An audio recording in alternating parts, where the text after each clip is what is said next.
रहीम। आज हम देखेंगे इकोलॉजिकल पैरामिड्स। ये क्या होते हैं इकोलॉजिकल पैरामिड्स? ठीक है भाई, ये क्या है जी इकोलॉजिकल पैरामिड्स?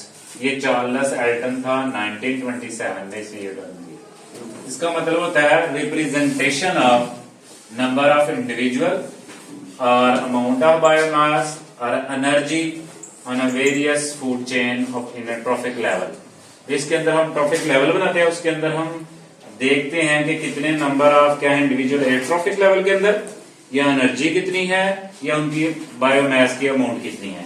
ठीक है जी।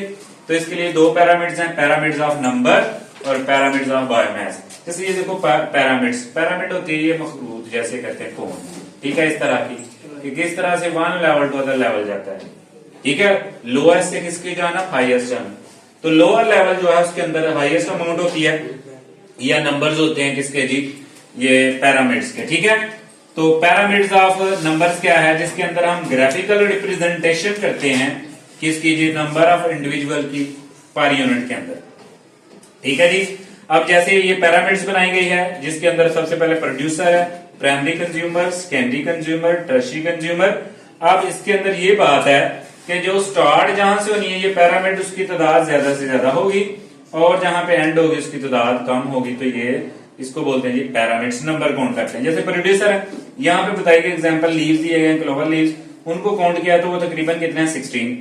उसके बाद इसको खाता है स्नेल, तो स्नेल की तादाद इनसे कम है, 3 है। स्नेल को खाता है जी आपकी स्पैरोज, तो उसकी तादाद 2 है। इसको कहा जाता है हॉक, बाज कहा जाता है, तो उसकी तादाद 1 है। तो ये देखेंगे जो सबसे निचले वाला है उसके अंदर तादाद ज्यादा है, जो सबसे ऊपर वाला है इसके अंदर तादाद क्या है, कम है। तो ये पर यूनिट एरिया के अंदर जब हम ग्राफिकली इस तरह रिप्रेजेंटेशन करते हैं, उसको कहते हैं पैरामिड्स ऑफ नंबर।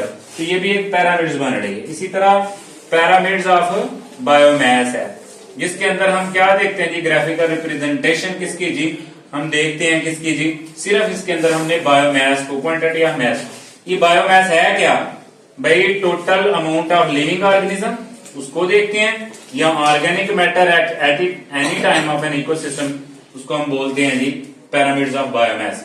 जैसे यहाँ पे हमने देखा स्टार्ट नीचे से लिया, तो इसके अंदर जो ज्यादा बायोमास होगा as compare to at last. अब ये ग्राफ जो है, अब इसको जब हमने देखा तो इसको मैस के लिहाज से ये क्या है, इसकी क्वांटिटी बहुत ज्यादा होगी। अगर ज्यादा होगी तो आगे सिस्टम जो है फ्लो अप करेगा। इसके बाद प्राइमरी कंज्यूमर गोट है, रैबिट है, माउस है, इसके जो अमाउंट ऑफ मैस है वो इससे क्या है, ज्यादा है। इसका साइज बेशक क्या है, कम है, लेकिन इसकी तादाद में क्या है, बहुत ज्यादा। तो ओवरऑल मैस जो है वो क्या हो जाता है, बढ़ जाता है। उसी तरह इनको क्या करते हैं, सेकेंडरी वुल्फ हो गया और ओल हो गया।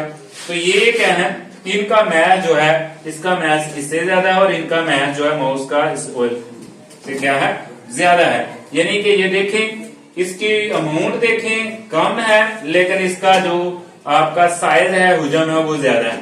अब लाइन है, लाइन साइज के लिहाज से, हुजम के लिहाज से बहुत बड़ा होता है, लेकिन ओवरऑल मैस को देखा जाए तो ये प्रोड्यूसर से क्या होता है, कम। तो ये ग्राफिकल रिप्रेजेंटेशन है, जिसके अंदर हम नंबर देखते हैं या बायोमास को क्या करते हैं, चेकआउट करते हैं जी। उसके बाद नेक्स्ट जो है हमारा, वो हमने देखना है जी बायो जियो केमिकल साइकिल्स। ये साइकिल क्या है, ये एक साइक्लिक पाथवे होता है, जिसके अंदर क्या होता है जी, जो मटेरियल होता है वो इन्वायरमेंट में, इन्वायरमेंट से होता हुआ कहाँ भी, जानदार के अंदर, लिविंग ऑर्गेनिज्म के अंदर, फिर लिविंग ऑर्गेनिज्म से दोबारा किसकी जानब चला जाता है, इन्वायरमेंट की तरफ। भाई इन्वायरमेंट जो है वो प्राइमरी सोर्स होता है न्यूट्रिएंट का किसी भी जानदार के लिए। कोई भी जानदार जो है वो न्यूट्रिएंट कहां से लेता है, इन्वायरमेंट से लेता है। ठीक है, तो ये जो साइकिल होता है इसको कहते हैं बायो जियो केमिकल, जिसके अंदर लिविंग बॉडी, जियो जमीन भी शामिल होती है, डिफरेंट केमिकल न्यूट्रिएंट भी शामिल होते हैं। अब इसके लिए एक और है न्यूट्रिएंट साइकिल, जिसके अंदर हम सिर्फ किसको देखते हैं, एलिमेंट्स को और ऑर्गेनिक मैटर को, that are very important for the maintenance of life, जो जिंदगी के लिए बहुत अहम है। और यहाँ पे दो न्यूट्रिएंट साइकिल दिए गए हैं। नंबर 1 है कार्बन साइकिल और नंबर 2 है आपका नाइट्रोजन साइकिल। सबसे पहले कार्बन साइकिल देखेंगे कि सबसे पहले इसकी इंपोर्टेंस है, सोर्सेज है, कहाँ है भाई, ये बिल्डिंग ब्लॉक ऑफ बायोमॉलिक्यूल। जैसे कोई भी बायोमॉलिक्यूल देख लो, लिपिड्स देख लो, ठीक है जी, प्रोटीन देख लो, विटामिन देख लो, उसके अंदर जो मेजर ब्लॉक होगा वो किसका होगा जी, कार्बन का। इसके अलावा अगर नेचर के अंदर प्योर फॉर्म में देखो तो ग्रेफाइट है, डायमंड है, और सबसे सख्तरीन चीज डायमंड है। इसके अलावा एटमॉस्फेयर में देखो तो ये किसकी फॉर्म में सोर्सेज में मिलते हैं हमें, कार्बन डाइऑक्साइड की फॉर्म में। इसके अलावा मेजर सोर्सेज और कौन से हैं? Living word. अब लिविंग वर्ड का मतलब है पूरा एटमोस्फेयर। फॉसल फ्यूल्स हैं, उसमें पीट है, कोल है, नेचुरल गैसेज है, पेट्रोलियम है। इसके अंदर भी क्वांटिटी ऑफ क्या है? कार्बन डाइऑक्साइड की वजह से डिफरेंट है। It is a perfect cycle. Why it is called perfect cycle? क्योंकि इसके अंदर जितनी ही मकदार में क्या होता है जी, कार्बन जो है वो बॉडी पार्ट बनती है जानदारों की, उसी तरह से दोबारा वो किसका पार्ट बन जाती है? एटमोस्फेरिक की। और इस तरह से जो नेचुरल साइकिल है वो क्या रहता है? बैलेंस रहता है। अब इसके अंदर कार्बन जो है वो साइकिल करती है। इसके अंदर मेजर ये डिफरेंट जो है ना मैकेनिज्म डिस्क्राइब किए हैं जिसके जरिए ये साइकिल चलता है। Number 1 photosynthesis. भाई ये मेजर मैकेनिज्म है। जैसे ये देखो इक्वेटिक लाइफ है, इसके अंदर ये क्या है? कोई प्लांट्स है, तो ये इसने वाटर में जजब जो है कार्बन डाइऑक्साइड ली, और इसके अंदर कौन सा मैकेनिज्म हुआ जी? कार्बन डाइऑक्साइड का, जिससे कार्बन जो है वो हिस्सा बन गई किसका जी? इसके बॉडी पार्ट्स का, ग्लूकोज का। फिर जो ग्लूकोज है उसको फीड करता है जी, ठीक है। इसी तरह अगर हम ट्रेशिल की बात करते हैं तो ये प्लांट है, ये भी प्लांट फजा से क्या लेते हैं जी? कार्बन डाइऑक्साइड लेते हैं, और ये कार्बन डाइऑक्साइड किसका बायस बनती है जी? फोटोसिंथेसिस का। और इसके अंदर भी ग्लूकोज क्या होता है? प्रिपेयर होता है। ये मैकेनिज्म के जरिए वो किसका हिस्सा बन जाता है जी? जानदार का। फिर वही जानदार जो है क्या करता है? जैसे पौधे खुद भी रेस्पिरेट करते हैं तो फिर वो फजा में चली जाती है। अब इन फूड को जैसे फिश ने खाया, फिश भी रेस्पिरेशन करेगी तो कार्बन डाइऑक्साइड को छोड़ देगी।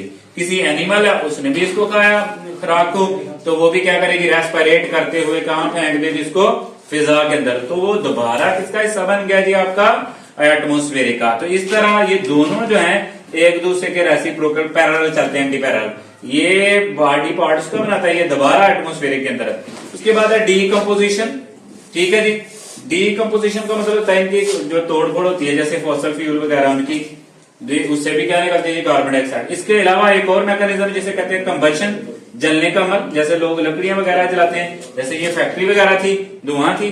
अब ये देखो इनकी डेथ हो गई है, वह जो फिशेस की, पौधों की, ये जेरे जमीन रहे, डेथ के बाद ये किसमें कन्वर्ट हो गए? फॉसल में। फिर उसके बाद बैक्टीरियल एक्टिविटी हुई तो फॉसल फ्यूल बन गया, जिसके अंदर मेजर सोर्स है कार्बन डाइऑक्साइड का।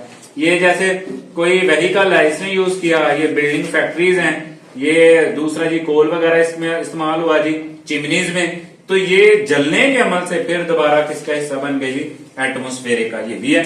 डीकम्पोजर क्या है भाई? जब पौधों की या जानवरों की क्या होगी? डेथ होगी, तो उससे जलने से क्या हुआ जी? फोटोसिंथेसिस। उसके बाद कंबंशन है। फॉसल फ्यूल्स है।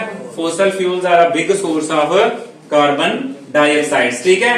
अर्थ क्रस्ट के अंदर भी कार्बन पाई जाती है, ठीक है जी। उसके अलावा जो है वाटर के अंदर भी ऑब्जॉर्ब फॉर्म में पाई जाती है। एटमोस्फेयर के अंदर सबसे ज्यादा जो है वो कार्बन डाइऑक्साइड की फॉर्म में पाई जाती है। अंडरस्टैंड जी? तो ये था जी आपका carbon cycle. That is very, ये एक परफेक्ट साइकिल है, लेकिन ये साइकिल जो है वो डिस्टर्ब हो जाता है किसकी वजह से? ह्यूमन एक्टिविटी की वजह से। इंसानी जो सरगर्मियां हैं जिसकी वजह से जो एटमोस्फेरिक प्रेशर, टेम्परेचर है, ये गैस की वजह से क्या हो जाता है जी? ग्रीन हाउस इफेक्ट काम होता है, जिससे अल्ट्रा वायलेट रेडिएशन जो है वो जमीन पे आती है और वापस नहीं जाती, जिसकी वजह से डे बाय डे और एवरी ईयर 0.05 समथिंग जो है डिग्री सेंटीग्रेड टेम्परेचर में क्या हो रहा है? इजाफा हो रहा है। वरना this is a very perfect cycle to maintain the nature, ठीक है जी। तो ये हमने देखा था आज बायो जियोकेमिकल साइकिल, और इसके अंदर हमने देखा जी न्यूटन साइकिल, और वो कौन सा था? Carbon cycle. Thank you.